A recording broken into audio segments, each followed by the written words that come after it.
di wax ni tey lu ñu fi boole lu ñu fi indi benn point dong la mooy que ni waa REWEFAS benn kuréel ba nga xam ne dañuy yëngu si wàllu ginaar tey ñoo fi dajale yi nga xam tey ak ñu sekkal mbir mi pour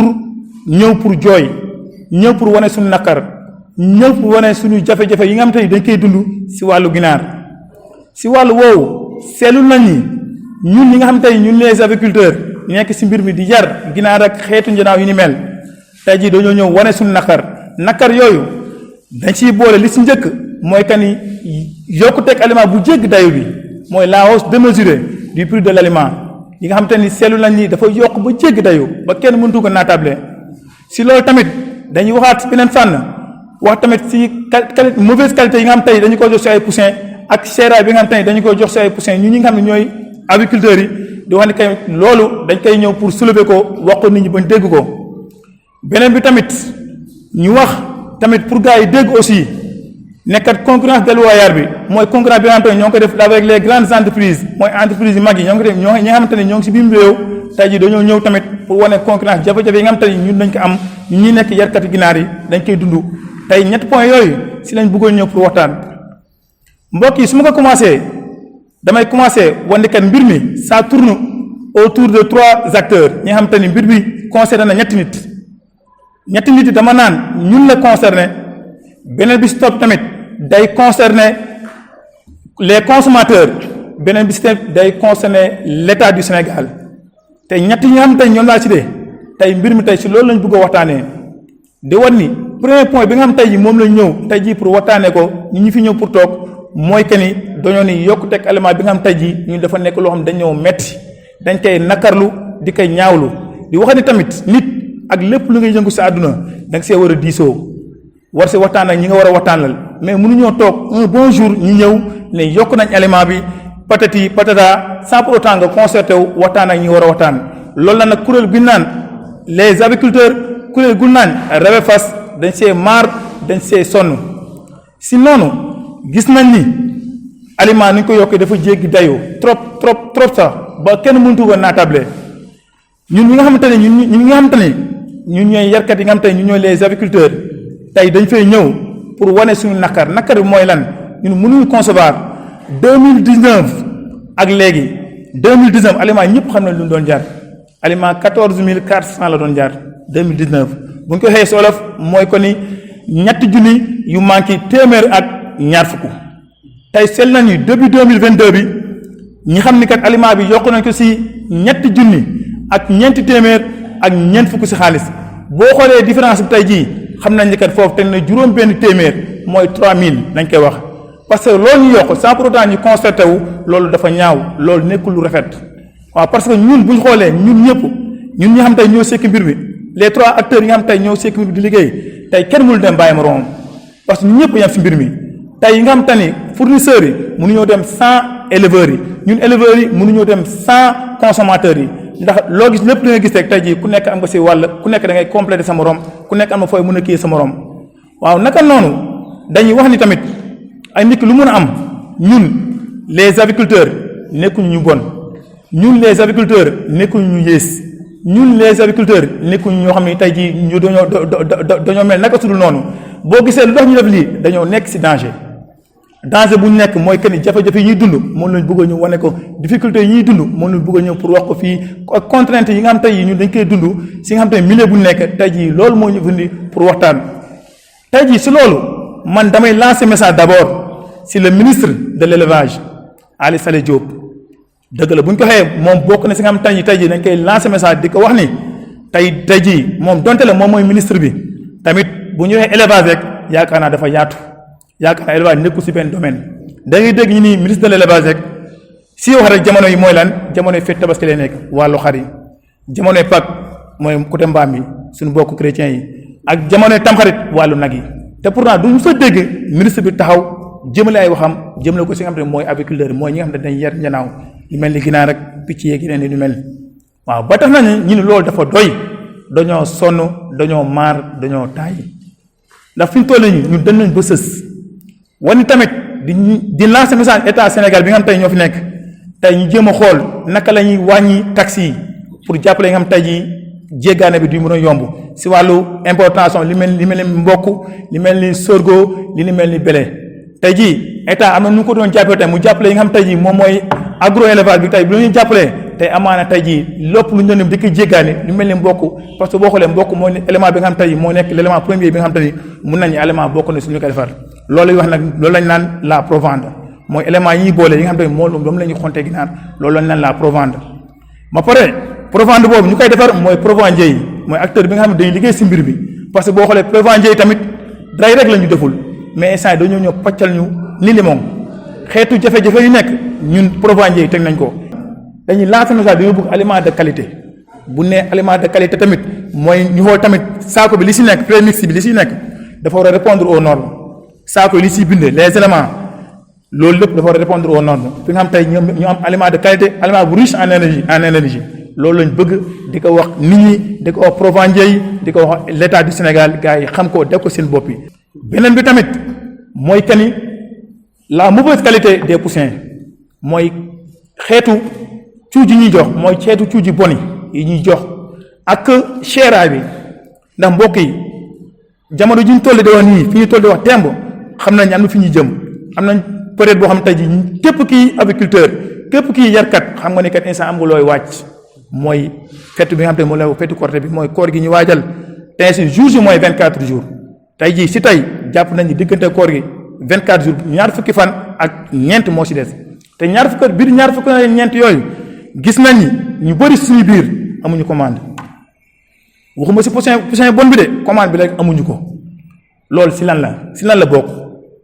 beneen bi mooy tit buñ koy wax mooy poussin yi bon ñuy jox mbir mi nañ ko leeral naññi du ma nangu jël sama xaalis du ma nangu kuréel yi yarkat yépp tey ji jël seen xaalis di ko injecté jël ay millions yoo xam dañ koy jël di koy investir di koy injecté si wàllu ginaar ngay ñëw en retour ñu lay jox ay qualité yu baaxul gis nañ ko fi ñaata couvrage ñoo def fii Sénégal yi nga xam ne tey jii tey buñ lay jox dañ lay jox li nga xam te ni lu baaxul lay nekk doo su mun dara nga yar ngay am ay mortalité yu bëri fii boo xoolee kenn mënul garanti ni da yàgg ngaa yar ginaar mais mënoo garanti taxaw ne yàgg li ma yar ginaar yëpp mosu moom ay mortalité si dee lenn mooy am tey da ngay am deele naa lu bari deele naa lii deele naa laa fii képp ku yar ginaar yàgg ngaa deele kii te nag bu ñu xoolee bu doon qualité yi baax na suuf si bu doon suuf si baax na tamit ñun dañu am loo xam tey jii ñun dañu si gis suñu bopp waaw suuf si mooy lan ñaari façon moo si am mooy COP 500 ak Rose 308 ñaar yooyu moo am te ba Rose 308 bi ñuy wax ak COP 500 bi dañ koy mesurer gramme lay nekk day nekk dem ba 55 wala ba 60 gramme da koy nekk parce que nen bu baax yi gars yi xam ne bu baax fu ñu ko jëlee te ñun dañuy réclamer am jox ñu nen OAC AOC mooy œuf à couver ñun loolu lañ bëgg waaw loolu tey loolu lañ réclamer aussi di ko réclamer ñëpp di ko wax fournisseurs yi ne ko ñun dañoo sonn si li ñuy def dañoo sonn si coono bi ñuy teg jafe-jafe yuy dund ñoom ñoo ñu ko teg te nag dañ see sonn dañ see taay bëggatuñ loolu am ñun lu baax lañ bëgg jëmalee mbir mi kanam mooy tey jii jëlee ko point A yóbbu ko point Z am na loo xam dañ ko dépassé système bu yàgg bi boobu système boo xam tey système ñëpp ko dépassé amatul njariñ amatul kii waaw di wax ne tey boo xoolee ñun ñi nga xam tey ñoo nekk les aviculteurs di yar ginaar ñun ñëpp seen lañ ay jàmbaar lañ secteur agriculture moo nekk secteur aviculteur bi nga xamante ni mooy benn secteur bi nga xam tey li muy créer emploi amul beneen secteur boo xam dina ko créer parce que boo xoolee dans les normes jàpp nañ ni ak jàngat yi ñu xam def nañ ko mooy 420 000 emplois yoo xam ni ay maire da si nekk suñuy yaay suñuy papa yi suñuy jeunes étudiants yi xam jàng na yore seen diplôme te amaguñ embauche tey ñëpp ngi si biir 420 millions ma teg ko solof mooy juróom-ñetti junni ak ñeent ak ñaar fukk yoo xam tey ji ñoo ngi si milieu bi di si liggéey te amul beneen milieu boo xam ne tey mel ne noonu dina ko créer sa emploi te boo xoolee agriculteur bi moom may créer loolu en personne dépendre si kenn ñëwuñ si kenn la jàppale ñu ku nekk yaa demal sa propre moyen liggéey foofu tamit dama fay lancer appel ministre du travail parce que tamit mu jàpp si bu baax a baax parce que mënu ma comprendre nga nekk ministre du travail tey jii nga ñëw nga créé benn slogan mooy xëyu ndaw ñi léegi xëyu ndaw ñi boobu ñu créé mu créé ne si 10 000 emplois léegi ñun ñu nekk tey 24 000 ñu ne 420 000 emplois yoo xam tey jii ñun ci secteur agriculture tey ñu ñoo fa nekk di fa doxal di ko wéyal waaw tey jii lan lañ ci lañ lancer message di wax ni ñun ñu jar a jàppale lañ sàcc ñu tuxuñu màndiwuñ li ñuy métier bu noble la li ñuy xeex bu dagan la xeex bu war la li nga xam tey jii ñun ñëpp gis nañ mbir mi nu mu demee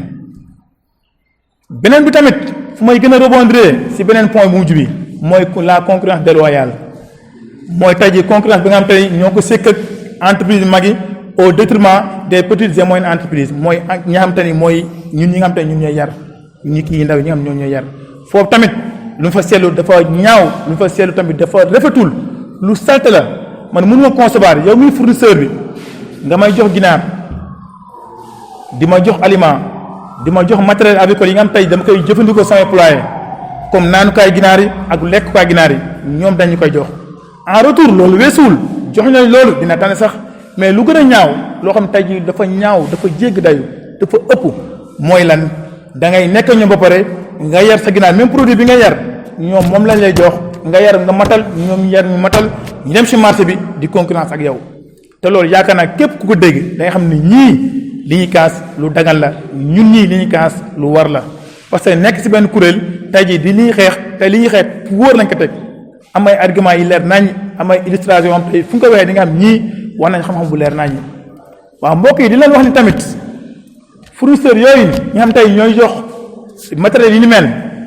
tamit jàpp nañ ni tey jii loolu ñu changé xool bu baax ni ñuy liggéey ak ñun parce que mënatuñ continuer ci système bi nga xam tey jii ñun les aviculteurs ñoo koy nekk di ko nekk ak ñoom ak coono bi nga xam tey jii gars yi ñoo ñu koy teg ba tax na mbokk yi yéen ñi fi teew ñun tey jii li fi nekkee ñii acteurs ñu ma ciblé les acteurs ciblés ñooñu ko teg mooy fournisseurs yi ñooñu ko teg ak provendiers yi ñooñu ko teg parce que bu ñu wantee dëgg rek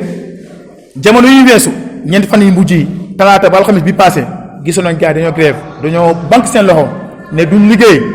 léegi déjà si ñeenti fan yooyu lundi mardi mercredi ba jeudi ñeenti fan la woon ñeenti fan yooyu ñi dugaloon ginaar station ginaar dañoo war a lekk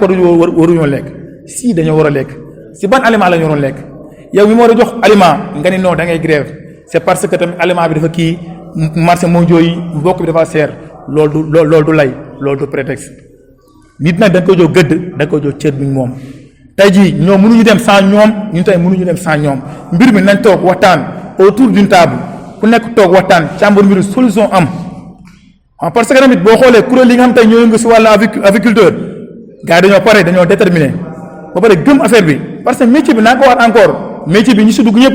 gëm-gëm lañ ci duggee ñi si dugg ñëpp passion lañ ci duggee ñi si dugg ñëpp encore ak conviction lañ ci duggee ñëpp parce que képp koo wax métier bi loolu la lay wax nekk si coono yooyu nag dañoo ne loolu nag dafa doy dafa ëpp dafa jégg dayoo waaw mbokk yi may waxaat ni si kàddu yarkati ginaar yi laay waxal di waxaat ni ñun dañoo pare bi nga xam ne combat bi fi ne nii combat bi duñ ko bàyyi parce que instant yi kilifa yi ñu war a wax lépp wax na ñoom parce que instant bi fi toll nii bay dañu nous devons passer à la vitesse supérieure parce que tamit bañu si dara bu nee benn day ne waa ne ñaar parce que lii c'est un début commencement la rek mais tey lépp lu mu laaj ñun dañ ko ci def parce que rek nañ ma te dëgg doomu aadama da nga koy respecté ñoom bu dul ñoom tamit seen existence du am solo fournisseurs buñ sañoon jox les aviculteurs tamit bu sañoon yar jox les consommateurs te consommateur bu ñu la waxee mooy ñan mooy suñu yaay yi suñu papa yi suñu tante yi suñu rakk yi suñu jërbaat yi ñoom ñi nga xam tamit ñoom lañ naan donc les populations ñoom ñoo di lekk en retour léegi ñooñu mu cité est-ce que ku nekk war a mën a dem bàyyi moroom léegi nañ joxante cër nañ joxante gëdd di wan ni que mbir mii ñu nekk nekkul lu caaxaan mbir bu nekk lu sérieux la tey jii duñ nangu tey jii ñu ñëw ñu bëggoo ñëw te instant lépp lu ko waral nag bu ñu xoolee dëgg bi mooy que ni gars yi dañoo bëgg a réduire ñu dañoo bëgg a wàññi si milieu bi loolu lañ bëgg instant bi parce que ñoom fu ñu jëm fournisseurs yi fu ñu jëm dañoo bëgg a créer après ay points de vente comme ni ko gars yi defee bopp koñ bu nekk wala kilomètre bu nekk gars yi dafa benn point de vente di jaay ay ginaar li ngay jaayee 3000 yow ñu la koy jaayee 2800 li ngay jaayee 3500 ñu jaay la ko 3200 parce que donc woon gis ngeen ñoom seen objectif ñoom seen yéene mooy ñi nga xamante ne ñu ñooy donc les petites et moyennes entreprises mooy ñu génn ñu ci milieu bi dàq ñu te ñu fee ni yàq bu forox loolu nag lañu doom tey doom suba doom ëllëg te pare nañ bu jaree marche pacifique dañ koy def santaane ñu ni yàq leen ñun duñ def noonu doomu aadama booy défendre dara boo defee benn cause noble da nga war am ay argument yu wóor boo waxee ñu ne kat ñii lii moo tax te lii dafa dagan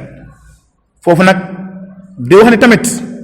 tey jii li nga xamante tey jii tey moo ñu fi boole ñun bépp kuréel bi fi nekk tey jii dañoo booloo juboo pour lan jëmale métier agriculteur bi nga xam tey jii jëmale ko kanam parce que lii ñun suñ teraanga si leen ne duñ ko caaxaane duñ ko sàggane waaw te ku yaakaar nag ñun dañuy bàyyi mu sedd non non ça ne passera pas du dem waaw mbokk yi tey jii loolu la amoon pour tënk ko loolu la amoon pour sànni si kàddu. Voilà, bonjour, je me nomme Mbaye, plus connu sous le nom de Alba. Je suis membre, en même temps le coordinateur du REVEFAS. REVEFAS, c'est le Rassemblement des agriculteurs pour l'émergence de la filière agricole du Sénégal, qui regroupe tous les agriculteurs du département de Keur Massar et en collaboration avec les autres secteurs, avec les autres associations qui sont dans les autres localités, notamment comme le RES, le réseau des éleveurs du Sénégal, ici présent avec le président M. Demongom, en compagnie avec M. Alsan Gueye, chargé des relations extérieures. Nous saluons votre présence et la présence de tous les membres de REVEFAS qui ont répondu massivement présents aujourd'hui pour dévoiler leur colère. Voilà. Notre point de presse s'articula autour de 3 points. Premièrement, nous allons montrer nos colères envers la hausse démesurée des prix de l'aliment, du volaille et de bétail, comme l'a si bien mentionné mon collègue. Voilà. Ensuite, montrer que les mauvaises qualités de poussins que certains couvards sénégalais fournissent aux agriculteurs. Et enfin, prendre position face à la concurrence déloyale des grosses entreprises vis-à-vis des PME, c'est-à-dire des petites et moyennes entreprises dans le secteur. Voilà. Nous, les agriculteurs, nous ne sommes pas en danger. Nous ne sommes pas dangereux, mais en ce moment, nous sommes en danger. Si je dis bien nous sommes en danger, parce que notre secteur avicole est menacé et a rencontré des obstacles. À qui la faute? La population, certains indexent l'État, d'autres les provendiers. Nous, les agriculteurs, nous méritons une réponse concrète, palpable. Nous lançons un appel solennel au ministre du Travail, au ministre du Commerce, au ministre de l'Emploi, des Jeunes et le directeur et le ministre délégué de l'entrepreneuriat rapide des femmes et des jeunes, M. Pape Amadou Sall, qui est là. La fois passée, nous octroyons 13% des financements qui est tellement minime par rapport à l'investissement des agriculteurs. Parce que ce secteur nécessite et mérite beaucoup de considération sur tous les plans, financièrement, stratégiques et logistiques. Bientôt les fêtes de Korité, du Pâques et du mois de Ramadan. Et la plupart des gens consomment la viande de poulet qui est le plus accessible et le moins coûteux. Donc, nous lui disons que si ces prix d'aliments ne seront pas changés durant les jours à venir, donc nous disons que le poulet qui coûtait 2500 ne peut plus coûter 2500. Mais nous allons procéder à la procédure de kilogramme. C'est-à-dire nous allons vendre par kilo. Le kilogramme de poulet coûtera 2000 francs. Au lieu de 1500 qu'il coûtait. Donc, cette augmentation-là est due à la grimpage que certains provendiers ont mis sur le sac, qui est une augmentation de 3000 francs par sac, soit 60 000 francs par tonne. C'est quelque chose qui est déplorable, qu'on ne peut même pas expliquer. Parce que on sait que tous que sur le marché mondial, certains prix sont augmentés. Mais oui, on est d'accord. Mais cela ne veut pas dire que c'est la raison pour laquelle il doit augmenter tous les produits. Nous lançons un appel à l'État pour qu'il diminue les taxes, pour que les provendiers puissent aller acheter certains céréales, comme le maïs, le blé et le sorgho, qui sont des constituants qui regroupent le 70% en énergie, en protéines et en vitamines pour la composition de la provence des volailles. Parce que cette réduction impactera sur le prix. Parce que si tu payes sur les taxes, on te dit que maintenant tu ne payes plus. Donc, le coût de transport impactera sur le prix de vente. Donc là, l'État peut nous aider, nous les agriculteurs, pour que cette tâche soit menée. Aussi, sur le deuxième point, qui parle de la mauvaise qualité des poussins, nous réclamons que les couvards sénégalaises donnent le maximum de considération aux agriculteurs. Parce qu'on ne peut pas concevoir un carton de poussin qui fait 50 poussins et à 10e jour d'élevage, tu te retrouves avec plus de 30 et quelques ou bien une vingtaine. Là, c'est déplorable, c'est inadmissible. Malgré que le taux de mortalité est tellement élevé, mais la source n'est pas du tout bonne. Nous réclamons le COP 500 pour pouvoir satisfaire la demande de poulet. Pour que nous réussissions cette test, nous lançons un appel fort